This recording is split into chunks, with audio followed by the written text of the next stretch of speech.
morning, classroom family, and welcome to a brand new day and a brand new week of distance learning. Today is Monday, June 1st, 2020, and today we not only welcome a brand new month, but we also welcome a brand new monthly virtue. As I mentioned in last week's videos, we are welcoming the monthly virtue of faithfulness, which is a really big one. And I would say that faithfulness is one of those virtues that's kind of up there with forgiveness. Do you remember way back in March we talked about forgiveness, and I mentioned that forgiveness is one of those really challenging virtues to understand and even more challenging to put into practice. Well, I would say that faithfulness is like that. And we're going to spend a bit of time in this video today exploring faithfulness. I've prepared some slides that I'm going to send you that have a video attached to help you understand the virtue of faithfulness, which means having faith. But we'll get into this in a few more minutes. I first just wanted to welcome you once again to another week of learning and remind you that the activities that are being assigned in this week's files are for today, Monday, June 1st, tomorrow, Tuesday, June 2nd, up until Wednesday, June 3rd, and then I'll be in touch with more learning after that. But right now, I want to touch upon the riddle of the week. I'm going to give everyone until Wednesday of this week to submit responses for the riddle. I've actually received quite a few amazing answers, but no one has been able to solve that riddle yet. I'll review the riddle. The riddle was, what has cities, towns, stores, and streets, but no people? So what has cities, towns, stores, and streets, but no people? I got some really creative answers, but no one solved it correctly yet. I know it is a tough one, but I'll give you a little bit of a hint here. We have two of these items in our classroom back at St. Paul. So if you can remember our classroom, I know it's been a few months now, we have these two items there. So think of that as a little clue to help you out, and I'll give you till Wednesday to submit the correct response to the riddle. All right, I want to move on and introduce the word list for the week. Again, they're both theme lists, and this week I am sharing a word list that focuses on the oi sound for the grade ones. So all first graders, your 10 words of the week focus on the oi sound, which is a popular sound in many words, but keep in mind that that oi sound can be produced by oi or oy. So both sound identical, but you have to be aware when you're reading or printing out these words in your spelling to pick the correct combination. Is it OI or is it OY? Let's go through your words. Number 1, oil. Number 2, loyal. Number 3, royal. Number 4, boy. Number 5, noise. Number 6, boil. Number 7, destroy. Number 8, spoil. Number 9, avoid. And number 10, enjoy. All right, so that is your word list for the week if you are in grade 1, and it's focusing on the oi sound found in many words, and you will learn which words produce that oi sound using either OY or OI. All right, now I'm going to present the grade 2 word list for the week, another theme list. And this week, grade 2s, we are working on some words that have a double middle consonant. That means there's a double letter in the middle. Some of these are a review, but I have noticed that when you are reading or when you're printing these words, we sometimes leave out the middle consonant, or we're not sure what to do when we come across some of these words in a sentence. But they're common words that you will either find in chapter books or storybooks, or that you will be using in your own writing. So let's review them, and they all, except for number 2, have double middle consonants, but number 2 has a double letter combination at the end. So number 1, swimming with double M in the middle. Number 2, address with double D and double S at the end. Number 3, button with double T. Number 4, puppet with double P. Number 5, letter with double T. Number 6, pepper with double P. Number 7, rabbit with double B. Number 8, ribbon with double B. Number 9, shopping with double P. Fossil with double S. Number 11, muffin with double F. And finally, number 12, balloon with double L. So those are your brand new word lists for the week. Enjoy those. And soon we will be at the very end. So I think this may be your second or third last word list of the entire year. So before we move on, I just want to speak a little bit about June and where we are in the year. This is not the kind of June that I envisioned in my head. June is a very special month because it's the month that we say goodbye to each other. But it doesn't look like we'll be entering the building back at St. Paul after all, even though I really, really hope that we would. It looks like circumstances beyond our control, that means we really can't do anything about it, have stopped us from going back to St. Paul's School for the rest of the year.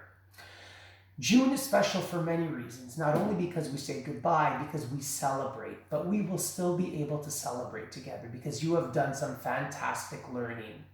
June will also bring us a brand new season toward the end.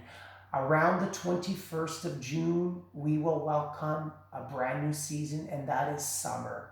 And everyone has worked so very hard, and everyone is excited about the summer months because they're a time to be with our friends and family and enjoy the warmer weather and prepare for yet another school year. And I want to thank all of you for working so hard with all these activities that you've been doing online for the last few months. I promise you they will get you ready for your next grade. So please keep at it even when it gets hard. All right, I want to go back to our discussion on the virtue of faith. As I mentioned earlier, I have prepared a slideshow for you to follow. I'm not going to go through all of it. And by the way, you don't have to print these slides at all because you just have to read them. The slides are there for you to help understand the virtue of faith. Now, faith is believing in someone or something. Faith is also trusting someone or something. And when I say someone or something, I also mean trusting and believing in God and Jesus. And that is a tough one because we don't necessarily get to see or hear God and Jesus personally or right before our eyes, but we are asked to believe and to have that faith. And that's not an easy thing to have all the time. Now, faith is not the same as believing in something and wanting it to happen because you asked for it. So I'll explain that a bit. When I was learning faith many, many years ago as a little boy, I thought that if you just believed in something, it would happen. So for example, if you wanted a brand new pair of shoes or a shiny brand new bicycle, you could believe and believe and believe and have a strong faith and hope that it would appear. That's not what faith is. Faith is about carrying a trust and a belief in your heart. Even when there's no proof that something is there or when there's no guarantee that it's going to happen, you keep believing. So an example where I had to use faith was many, many years later when I started writing my very first book. I had faith that it would be published into a storybook that would be sold in stores to other boys and girls.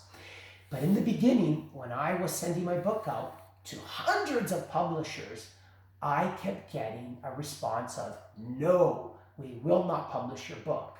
But the one thing I kept was faith. But I didn't get my book published right away. It didn't take a month. It didn't take 5 months. It took over an entire year. But during that entire year, what I kept was faith.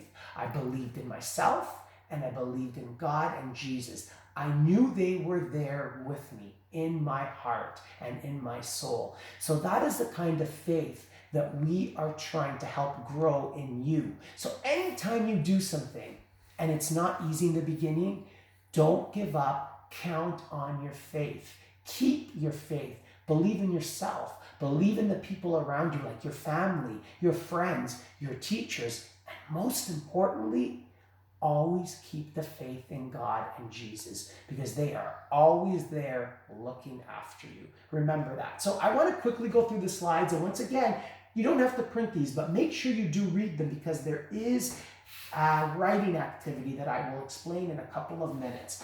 So the very first slide defines faith for you, which we kind of did just now together. So make sure you read that. And there's a little thinking question here. Who is someone that you have faith in? So think about someone in your life that you have to trust every single day and you believe in, and that they come through for you. Who do you have faith in? We always need faith. This is an important slide to remind us that we need faith all of the time, in the good times and in the bad times.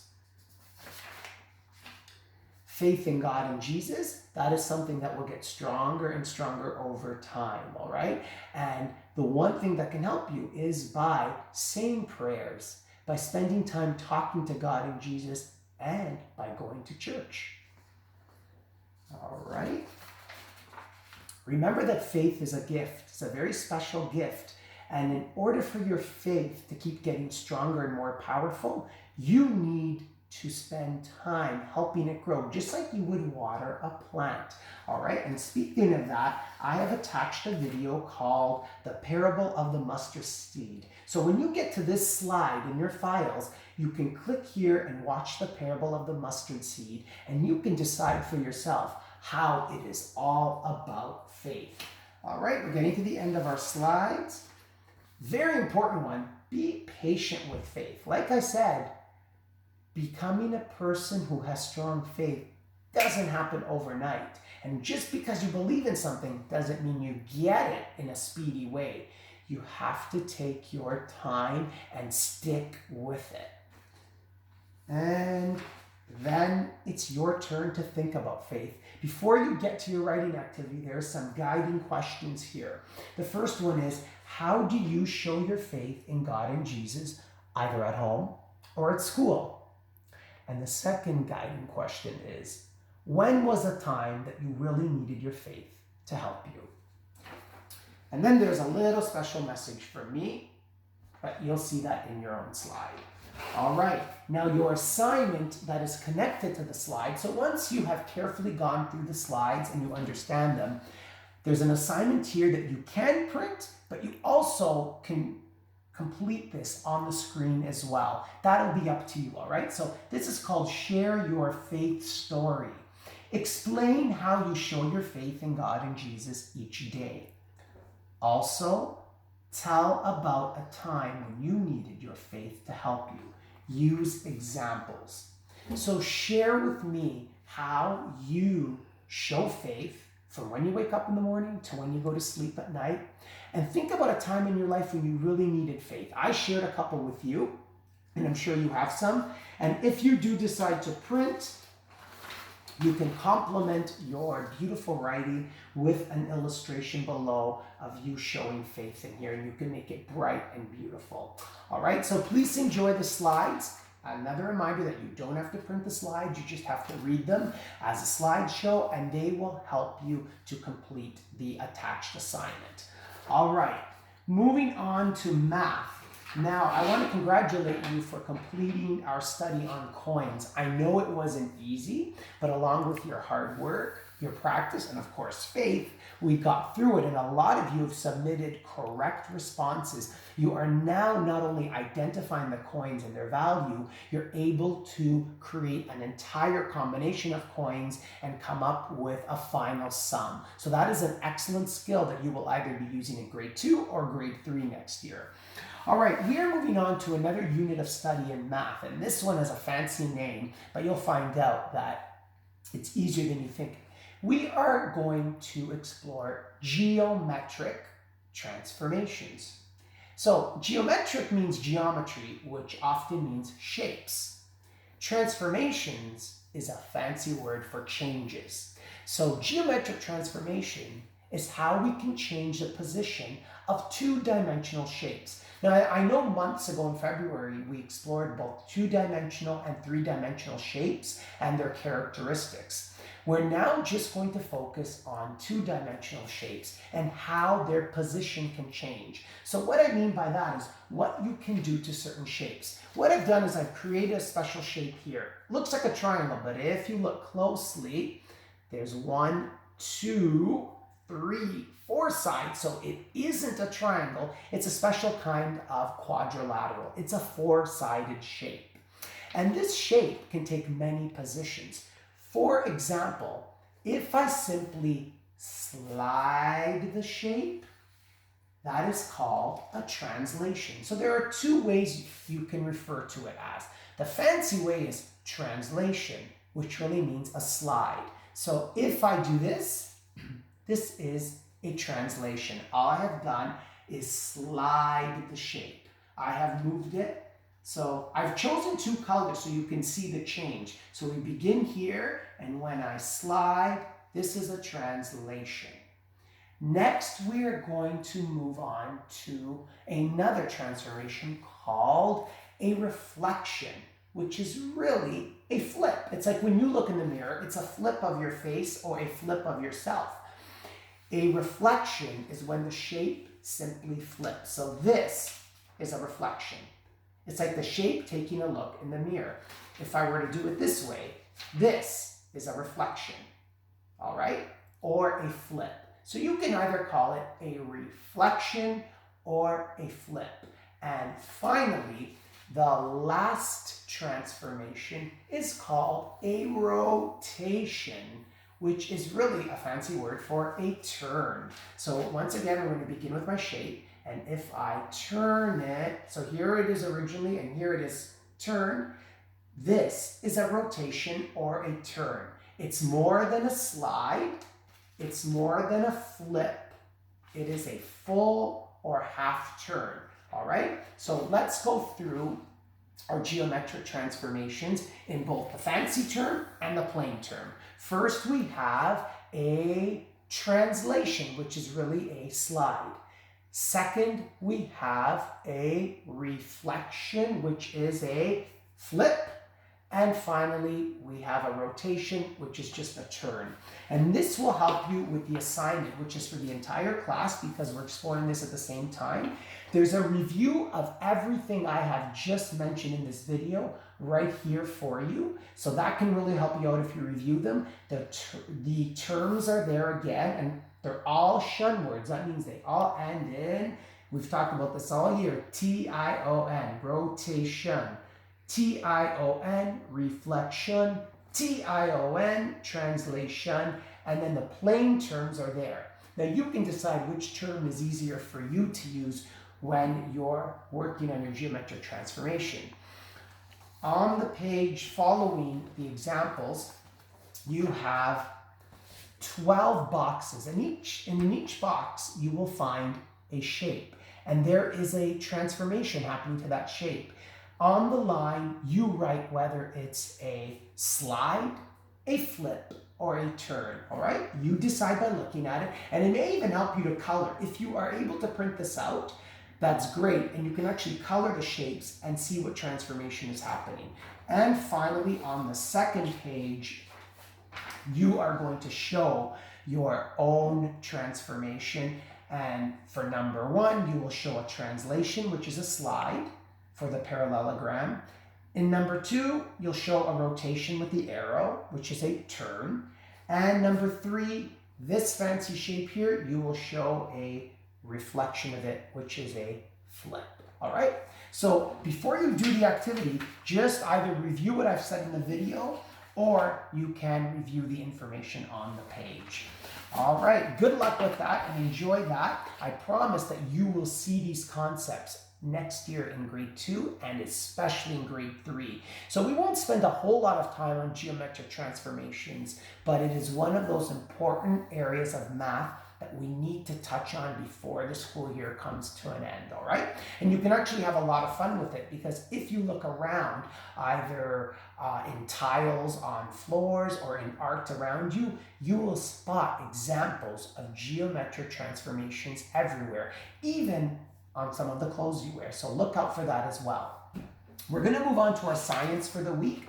And this is your last activity that I am including in your files. We'll start with the grade ones. Now remember I mentioned this is something that we would have done if we were in class. We would have planted our own pole bean plants. And you know what? We still may do it, but it'll be in video form, okay? So we may still get the materials and we may plant together. It will just be, of course, through distance and on video.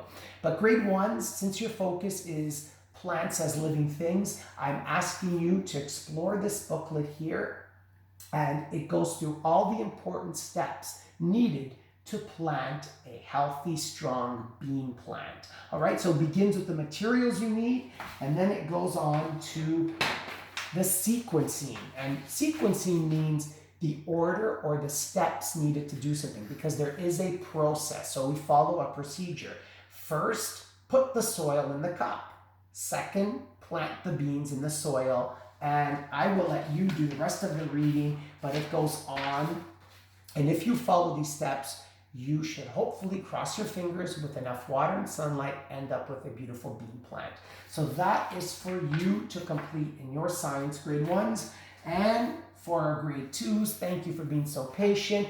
You are focusing on yet another animal species. We've looked at mammals, we've explored amphibians. Now we're going to focus on reptiles. Reptiles are also so very different than humans or mammals because they are covered often in scales and they hatch eggs when they give birth. So you will find out some very important information on reptiles.